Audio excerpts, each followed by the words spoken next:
Nous sommes en Champagne-Ardenne. Avec 6 millions de tonnes de céréales produites, c'est la 3e région céréalière de France. Comme toutes les zones agricoles, elle doit se préparer et anticiper le changement climatique. Car l'agriculture, au-delà de notre alimentation, a un rôle essentiel à jouer. Une culture de céréales capte 4 fois plus de CO2 qu'elle n'en émet pour être cultivée. Nous sommes allés à la rencontre de Fabien Dria, agriculteur dans la région, qui nous explique de quels moyens et de quels outils il dispose pour faire face au changement climatique. Donc on pratique ce qu'on appelle l'agriculture de conservation des sols. Donc c'est une des pratiques qui nous amène à prendre conscience de ce qui se passe dans la vie du sol. Ça nous amène à limiter le travail du sol, à diversifier le nombre de cultures sur l'exploitation et à implanter des couverts végétaux.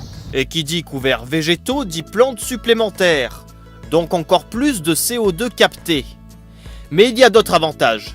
La réduction du travail du sol demande moins de passage machine, ce qui diminue la consommation de fuel. Il y a un chiffre qui parle, c'est celui de la consommation de fuel. Pour cultiver un hectare en mode labour, il faut 100 litres de fuel hectare. Quand je suis en semi-direct, il m'en faut 40. Les techniques de travail simplifiées permettent aussi de conserver la structure naturelle du sol. Résultat, l'eau circule mieux et devient ainsi plus abondante en cas de sécheresse et mieux absorbée lors de fortes pluies. 2 aléas majeurs du changement climatique.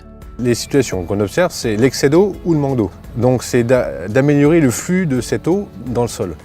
Pour l'améliorer, il faut retrouver une verticalité dans le sol, de façon à ce que l'eau, quand elle tombe, elle rentre dans le sol et qu'elle ne ruisselle pas. Le climat, l'un des paramètres prépondérants de l'activité agricole.